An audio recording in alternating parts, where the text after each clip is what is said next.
Terus kalau di Kartika sendiri, rapid biayanya berapa atau ditanggung oleh pemerintah selama protokol seperti ini? Nah, kalau misalkan bukaannya udah maksimal, rapidnya reaktif, nggak mungkin ngereaktifnya bersetengah jam, bermenit-menit doang. Oke, itu tadi bincang-bincang dengan Dokter Reza, tapi kali ini siapa ya? Ya, sip. Ngomong, di sini aja, sini aja, nggak apa-apa. Ya. Ini sama atasan saya. Ya, ini Dokter Sadewa. Ya dok ya. Ya. Sebenarnya jadi kalau di rumah sakit ya saya di bawah beliau. Lo kok beda ngomongnya? Enggak apa-apa dok. Tapi kalau di luar rumah sakit saya giles-giles di anak nih. Soalnya dia beli sepatu dari gua terus Pak. Pakai apa? Bahasa. Ngeselin ya. Paham ya dok ya? Jadi Dokter Sadewa bisa nanti saya akan menanyakan beberapa pertanyaan dok. Karena kan rata-rata pasien itu tahunya kan klinisi dan non klinisi. Terus ada apa sih? Apakah dokter semua harus praktek? Apakah ada dokter yang nggak praktek? Terus ngapain sih dokter menempuh kuliah hukum atau dokter manajemen? Dan ini pendapat publik mengenai rumah sakit. Jadi aku tanya karena kan dokter mengurus rumah sakit. Nah sebelumnya kenalkan diri dok, nama, biodata, angkatan berapa, terus sarjana apa, terus jabatannya apa di Kartika dok? Oke, ya. Nama saya Dr. Sadewa Yuda Sukawati, Magister Hukum. Saya 2 kali sekolah, satunya di FK UNS 2007 sampai 2013, lalu mengambil jurusan Magister Hukum, konsentrasi Hukum Kesehatan di UNS juga Solo 2015 sampai 2017. Saat ini saya diberi amanah untuk menjabat manajer umum dan legal di Rumah Sakit Kartika Pulau Mas. Seru juga ya. Dok, ngapain? Ini pertanyaannya. Dokter menempuh magister hukum. Itu ngapain, Dok? Oke, waktu itu saya bingung mau sekolah apa ya, tapi saya harus sekolah antara MKes, MAS sama MH. Itu apa aja dok diterangkan dok ke netizen? MKes itu Magister Kesehatan, MAS itu Magister Administrasi Rumah Sakit, MH itu Magister Hukum. Oke. Nah waktu itu saya melihat kasusnya Dokter Ayu kalau masih ingat. Oh, Oksin yang di pidana Lampung ya? Bukan Sulawesi. Sorry. Itu saya rasa wah saya harus belajar hukum untuk membantu teman-teman saya seperti itu. Kalau nggak ada orang yang belajar hukum, nanti siapa yang akan membela sejawat saya seperti itu. Terus untuk kaitannya, berarti dokter praktek? Saya buat SIP di sini saya membackup kalau misalnya dokter IGD-nya sakit, kepala instalasinya sakit, manajer pelayanan umumnya sakit, pelayanan medik sakit, lalu saya. Tapi nggak pernah sakit semua kayaknya. Ya nggak pernah sakit. Nah bisa diterangkan nggak? Dokter itu ada klinisi dan non klinisi itu gimana sih dok? Karena banyak masyarakat kan yang paham apakah dokter tuh harus semua praktek? Terus ngapain dokter menempuh hukum? Apakah karena nggak laku atau kenapa? Jadi diterangkan. Jadi dokter itu sebenarnya kalau udah masuk ke dunia kedokteran itu ada beberapa cabang. Kalau dia menjadi klinisi berarti dia dokter umum, dokter spesialis, subspesialis gitu jenjangnya kan. Itu merawat pasien. Ya, klinisi. Jadi tetapi ada juga dokter yang non klinisi itu ada banyak malah. Yang pertama adalah dokter researcher, peneliti. Oh, itu Prof Iku. Staf ahli, BNPB, gugus tugas. Meneliti, ada juga surveillance, epidemiologis. Surveillance itu orang survei. Surveillance kan misalnya kalau saat ini kan menghitung angka, misalnya kurva naik kapan, itu epidemiologi. Oh, lagi dok, ada lagi. Terus ada lagi seperti di manajemen, ada MKes, MAS, MH itu terjun di manajemen. Karena memang amanat undang-undang adalah di mana sebuah rumah sakit memang harus dipimpin seorang tenaga medis, apalagi yang mengerti manajemen. Oh, lah kalau misal dia mimpin rumah sakit nggak bisa praktek dong? Iya, mimpin di sini di mana direktur utama, rata-rata direktur utama juga praktek Pak. Oh, karena sibuk ya? Iya. Nah, sekarang terkait job desk-nya Dokter Sadewa sebagai dokter umum dan ada MH-nya ini, legal rumah sakit, tugasnya ngapain dok? Nah, di operasional rumah sakit, jadi mengatur jalannya rumah sakit sesuai dengan SOP yang ada secara umum. Oh, gitu. Ya, kalau misalnya contoh ada operasi. Operasi kan bagian pelayanan medik, support dari oksigennya, support dari listrik nggak mati-mati, air dan sebagainya, itu operasional. Oke. Terus bagian marketing juga, kalau misalnya kita open misalnya kita udah terima polimata seperti ini, kita kasih tahu ke puskesmas. Oke. Itu bagian operasional juga. Dan kalau bagian legal kan kita kan rumah sakit juga sebagai yang punya legal standing juga bisa mengatur kerjasama dengan pihak yang lain, atau perjanjian kerjasama, atau MOU, itu saya yang mengatur. Buset. Nah, berarti kan tadi nyambung nih sama pertanyaan dokter Reza. Nah, kalau dokter Reza itu adalah pelaksana tadi. Jadi kalau ada SOP, dia melaksanakan. Nah, ini ternyata yang mengawasi SOP. Sekarang langsung aja tanya nih, Pak Dokter. Harus sopan. Nanti gaji nggak cair, karena gaji saya di dia. Nah, jadi pertanyaan saya tuh beberapa dari netizen dan sebenarnya sudah tahu, cuman harus dijawab oleh orang yang berkompeten. Tapi disclaimer, Dokter Sadewa di sini menjawab karena bagian beliau yang mewakili manajemen Rumah Sakit Kartika. Jadi lingkup Kartika aja dan dompet dua apa ya dok ya? Kartika aja. Nah, pertanyaan pertama soal ibu-ibu hamil yang SOP selama pandemi, itu sistematika SOP-nya gimana sih dok? Bisa diterangkan ke masyarakat dok? Itu yang membuat siapa? Kenapa harus ada rapid? Terus yang memesankan siapa? Apakah rumah sakit sengaja membisniskan rapid? Oke, itu SOP kita adopsi dari atas, berarti dari kementerian, dan gugus tugas itu memberikan surat memang sebelum kelahiran persalinan itu harus ada rapid. Nah, kita mengadopsi dari situ, kita masukkan SOP. Jadi tidak benar kalau misalnya kita membuat sendiri SOP tersebut. Oh, rumah sakit harus rapid. Enggak, itu memang harus rapid karena dari atas. Dari pemangku kebijakan memang harus rapid. Boleh protes ya Mas, sebagai rumah sakit kita protes SOP itu boleh? Kalau kita punya suara boleh-boleh aja. Kan rumah sakit kan sebagai pelaksana di wabah pandemi, regulatornya tetap di kementerian. Apakah kemarin isu yang dikatakan jering bahwa Persatuan Rumah Sakit Indonesia sempat menolak rapid untuk pemeriksaan di bawah itu benar? Saya malah baru dengar ini. Oh berarti ya udahlah, nggak usah dibahas. Kalau baru dengar nggak usah dibahas. Nah, terus berikutnya untuk yang kedua, isu yang membisniskan rapid dan membisnis rumah sakit itu bisnis memanfaatkan orang sakit. Bisa terangkan nggak sih dok? Maksudnya gimana rumah sakit itu berjalan sistematikanya? Kenapa rapid harus bayar, swab harus bayar, ini harus bayar? Berarti bisnis opora, aku kan nggak bisa paham di situ. Tapi kan kalau dokter ada yang berkompeten, yang berjalan di Kartika aja, rumah sakit itu kayak apa sih sistematika kerjanya? Rumah sakit ini adanya rapid ataupun swab itu karena ada pandemi. Karena memang gold standarnya untuk menegakkan diagnosis kan harus swab, PCR. Di situ kan memang ada beberapa pemerintah membantu, tapi di rumah sakit swasta itu kan kita investasi sendiri. Benar kan? Ya, kita punya karyawan banyak 200-an lebih. Kalau misalnya kita mohon maaf tidak mengambil sedikit dari situ, kita membiayai karyawan ini pakai apa? Karena kita nggak disubsidi sama pemerintah. Sudah tahu jawabannya. Ya kan? Nah, terus? Jadi memang bukan, kalau mau dibisniskan bukan bisnis, karena memang ada pandemi kita harus begini. Ada sebab, ada akibat. Kalau nggak ada pandemi ya kita nggak usah pakai swab, nggak usah pakai rapid. Dan itu memang untuk membiayai hidupnya dokter. Terus ada netizen bilang, kalian kan tugasnya menolong orang, ngapain ngambil duit? Coba bisa dicoba dok. Itu saja jawab. Kalau misalnya secara kasar. Sabar. Kalau misalnya saya beli sayuran di tukang sayur dengan ucapan terima kasih, nggak masalah saya. Oh, tetap harus ada duitnya kan? Iya. Kalau nggak bisa makan dong. Betul. Ya itulah makanya buat makan emang. Dan kedua, apakah swasta ada BPJS juga?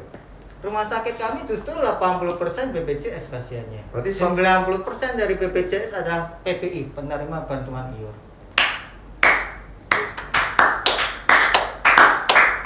Jadi emang harus kalau mau ya ikut asuransi atau BPJS. Iya. Nah terus bisa diterangkan ya dok, sistematika yang rumah sakit itu ada yang profit oriented, ada yang filantropi. Nah kebetulan kan kalau masalah Kartika itu dompet dua apa ada filantropi. Apakah ada perbedaan antara sistem kerja rumah sakit dengan biasa? Sebenarnya Pak, saya di 3 rumah sakit, 4 rumah sakit. Pengalaman saya, manajemen rumah sakit itu harus seimbang antara filantropi sama bisnisnya. Filantropi full itu tidak akan jalan, gimana mau membayari karyawan-karyawannya. Kalau full bisnis, filantropinya nggak jalan, nanti akan diserang oleh masyarakat, apalagi ditegur sama dinas kesehatan. Lu rumah sakit mikirin duit dulu. Itu berarti sebagai lembaga pengayomnya dinas kesehatan? Iya, sebagai regulator dan pengawasnya. Okay. Kalau selama tidak ada teguran, berarti masih sesuai jalan sesuai SOP. Filantropinya seperti apa tuh? Bisa diterangkan? Kita mempunyai selain 90% pasien PPI juga ada dana zakat dari dompet duafa. Kalau misalnya ada pasien datang dengan keluhan begini, kita instruksinya tidak boleh menolak pasien, apapun itu. Kita masukkan dulu, loh saya nggak punya BPJS, saya nggak punya KTP, nggak punya ini. Kita punya tim advokasi sendiri. Kalau misalnya kita nggak bisa advokasi, dia mendapatkan bantuan dari pemerintah, kita punya dana zakat dompet duafa dari masyarakat, kita bayarkan di situ. Dan dokternya juga dibayar sesuai profesional. Dia. Itu konsep filantropi sama bisnis jalan bareng. Oh, jadi filantropi pada CSR gitu? Bisa, kalau di PT, kalau ini kan kita mengelola dana zakat dari dompet duafa. Nah, terus pertanyaan berikutnya, ada perbedaan nggak antara sebelum pandemi dan setelah pandemi untuk soal penghasilan rumah sakit? Menurun, tetap, atau meningkat? Kalau dari secara gross, secara umum, selama pandemi menurun. Serius, bercanda kali, kata netizen naik, kaya raya, lu punya Ferrari ya? Ya, kagak. Naik sepeda, Caravelo ya? Oh, kalau sepeda mah itu hobi. Jadi Pak manajer saya itu sepedaan, dia tapi nggak pakai Brompton, road bike dia. Terus coba diterangkan. Fiksi. Oh, fiksi. Bisa diterangkan langsung nggak dok? Itu gimana? Untuk secara selama pandemi rumah sakit gimana kehidupannya? Jadi kan selama pandemi beberapa pasien itu ketakutan untuk datang ke rumah sakit. Wah, kalau ke rumah sakit bentar bisa tertular kayak gitu, dan memang ada anjuran di rumah aja. Itu akan menjadi catatan bagi kami di rumah sakit. Kalau Anda itu sakitnya kayak diabetes, hipertensi yang perlu kontrol, kalau di rumah aja mau bagaimana? Ya benar. Nah, ada ketakutan di situ, makanya pasien-pasien tidak mau kontrol. Akhirnya apa? Penyakit-penyakit yang sindrom metabolik ini akan menjadi terbengkalai, akan menjadi lebih kronis, makin parah. Di situ makanya kami di tim manajemen rumah sakit membuat protokol kesehatan khusus rumah sakit. Seperti tadi kan dilihat di lobi ada jarak. Ya, jarak cuci tangan. Cuci tangan. Jadi kita juga atur waktu dokternya kalau shift segini, pasien segini biar tidak menunggu di lobi. Tetap ada protokol kesehatan seperti itu, jaga jarak dan sebagainya. Nah, dengan begitu berharapnya pasien yang mempunyai penyakit-penyakit sindrom metabolik seperti itu terkontrol ke kita. Tapi emang secara umum rumah sakit pendapatan menurun berarti kan? Secara umum menurun kan? Iya. Berarti ada isu-isu yang di media sosial beredar bahwa rumah sakit banyak yang terancam tutup karena pandemi itu? Benar. Kalau misalnya ente punya duit, beli aja sekarang rumah sakit, lagi murah-murahnya. Beli rumah sakit. Beli dong. Dia tuh ngomong kayak santai banget ya. Kalau ke atasan saya susah jadi sebenarnya. Walaupun cuma 2 tahun beda, tapi masalahnya stratanya tinggi banget dia. Manajemen atas loh, saya kacung nih bang. Tapi terang saya nggak baperan. Terus berikutnya Pak Sadewa, terkait dengan masih di pandemi, saya lihat tadi ada kontainer. Kenapa sih pengecekan rapid dan swab harus dibuat kontainer sendiri? Kami dari manajemen membuat zona kuning sama zona merah seperti Dr. Reza tadi bilang. Jadi tidak mencampur orang yang tersuspek dengan orang yang non untuk berkumpul gitu. Jadi yang zona kuning ada pasien-pasien umum. Pasien umum di sini maksudnya non tersuspek, non COVID juga. Nah, zona merah adalah yang potensial dia reaktif dan sebagainya. Makanya di lantai 2 sudah dibagi sab kanan, sab kiri. Yang sab kanan untuk zona merah, sab kiri untuk zona kuning. Oh, ini bukan politik nih, saya pilih saya kanan. Oh, bukan. Bukan. Yang di kontainer gitu, itu kan ngecek swab sama ngecek rapid. Di situ kan kita analogikan kalau misalnya 100 orang 50 misalnya reaktif. Berarti kan itu zona merah. Iya. Jadi memang di sana ada tekanan negatif, HEPA filter, itu sudah standar Kemenkes. Wah, kalau nggak ada. Nah, terus sampai kapan sih protokol-protokol ini dilakukan pertanyaan di sini di rumah sakit? Sampai wabahnya hilang. Yang menentukan siapa? Kembali lagi. Nah, sebenarnya kita perlu epidemiolog yang ngomong seperti itu. Kapan kita kurva menurun, kapan kurva udah melandai seperti itu. Bukan kapasitas saya kalau itu. Oh jadi pelaksana ada kayak gathering gitu nggak? Misalkan ada SOP baru dari Pak Jokowi dan Kemenkes, terus ngajak sampean itu rumah sakit Jakarta kumpul ini. Ada zoom webinar seperti itu, kita terapkan SOP memang dari situ. Ini ada instruksi dari presiden, ini ada instruksi dari Kemenkes. Oke, kita zoom ada di sini webinar kayak gitu. Kita ubah itu SOP-nya mengikuti arahan dari atasan. Oke, dan terus yang terakhir, Dok, pertanyaan yang terakhir terkait soal swab. Berarti kalau memang ada BPJS ditanggung. Ya terakhir sih masih ada nih. Sebenarnya yang menanggung dari swab itu tergantung. Kalau misalnya dia dari IGD memang udah suspek, kan selama ini pembiayaan itu klaimnya bukan ke BPJS tapi ke Kementerian Kesehatan. Oh. Jadi udah include kalau dia memang SOP-nya harus diswab. Kalau positif ditanggung Kemenkes? Enggak. BB. Jadi kalau misalnya kan ada itu di kementerian di Permenkesnya itu kalau misalnya masuk indikasi dia itu COVID kan, dia kan rawat inap, dia kan swab. Nah selama itu dia dirawat, swabnya pun juga ditanggung oleh Kementerian Kesehatan. Jadi orang yang suspek ini nggak bayar? Kalau dari depan dia udah suspek ya, harusnya pemerintah yang membayar dari peraturan Kementerian Kesehatannya. Faktanya di sini yang bayarin belum turun. Sedih amat ya. Belum turun Ya? Ya kita Ini bener sampai yang ngomong saya di Kartika belum turun berarti. belum. Waduh sedih amat bos. Terus makan apa dok? Kalau belum turun yang nalangi siapa? Kan pasti nggak bayar kalau suspek. Kan masih ada BPJS. Ini kan ke kementerian. Makanya kita masih mengelola pasien-pasien umum. Kita kan ke BPJS itu, kayak pasien TR. Jadi tambal sulam dong. Tapi pasien yang suspek di sini berarti nggak bayar? Enggak. Kalau Emang SOP-nya kayak gitu kan? nggak bayar kan enggak. Ngomong. Jadi kalau misalnya saya nggak ada gejala, saya mau swab itu beda. Itu berarti beda, mandiri. Berapa itu? Mandiri emang boleh ikut harga ya? Oh nggak boleh, sorry, uang nggak boleh. Kalau yang berarti dia ingat legal kan? Berarti kalau saya ada bergejala, saya gejala, batuk dan kawan-kawan, ada bengek, sesak, udah kayaknya COVID nih dari lab, saya di swab, berarti diklaim bisa itu? Saya nggak bayar berarti? Iya, nggak. Pasien tidak mengeluarkan uang Rp1 pun. Berarti yang namanya rumah sakit? Rumah sakit pemerintah ini ngurus berkasnya, namanya ada unit cash kan ya. Kita ajukan ke kementerian. Nah kalau nggak turun-turun cash dong, cash flow-nya? Nah kita pakai tambal sulamnya di BPJS, kita masih mengelola pasien BPJS. Nah kalau BPJS nggak turun juga? Ya kita mau nggak mau talangan dari bank. Namanya SCF, udah diatur oleh peraturan. Mumet tuh ya? Jadi justru kalau bisa berharap lebih nyaman tanpa pandemi atau ada pandemi? Ya tanpa pandemi. Nah tuh siapa yang bilang itu ngomongin.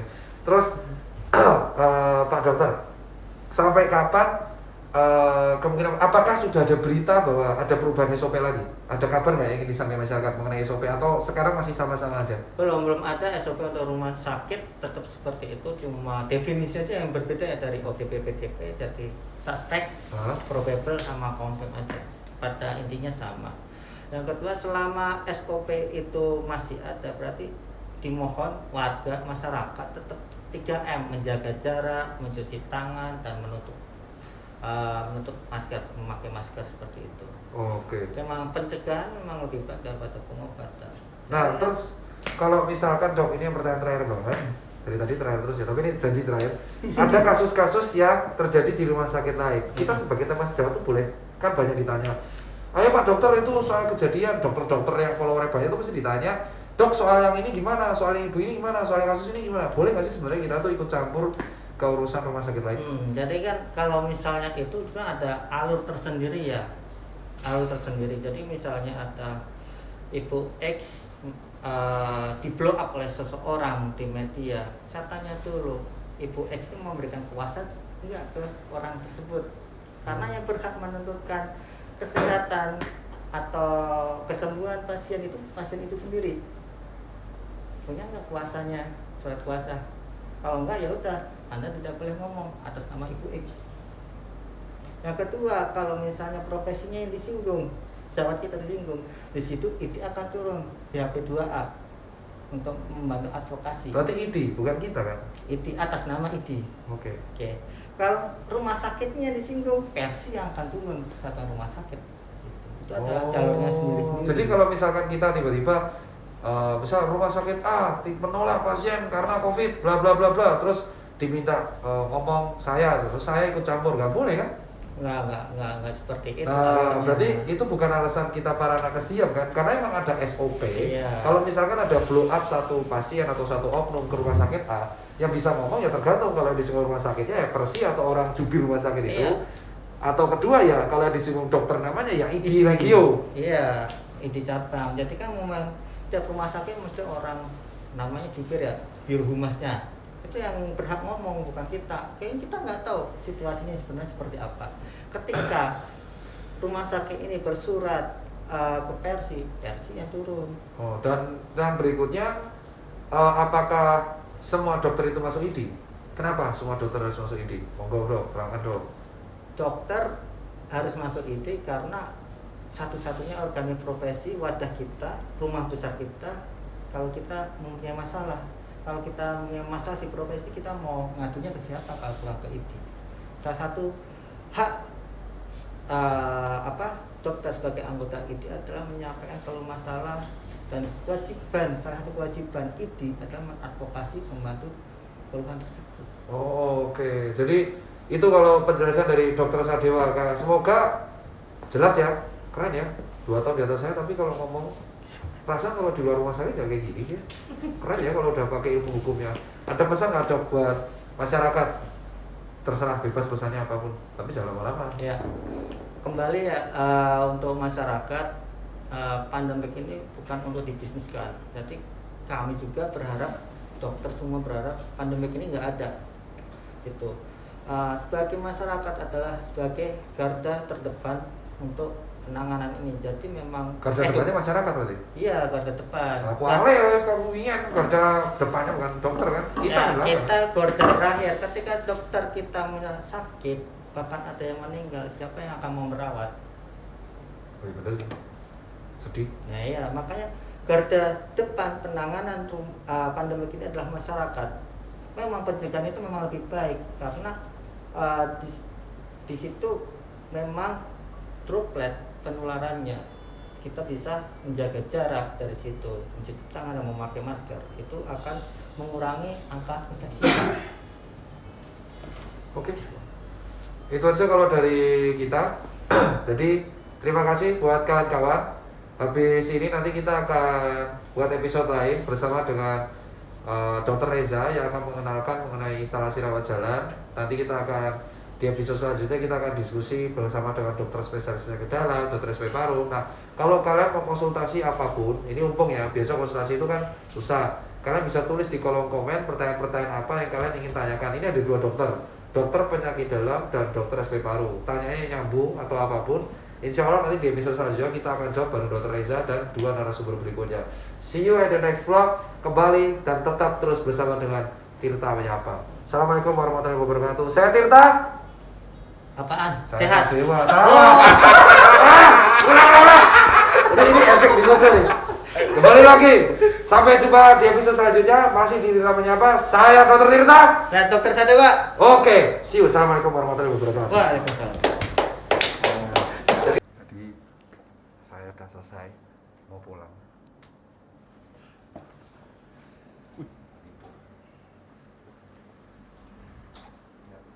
Lihat ya, lihat. Gue kerja, selesai praktek gue. Asku nyari aspri gue dari tadi.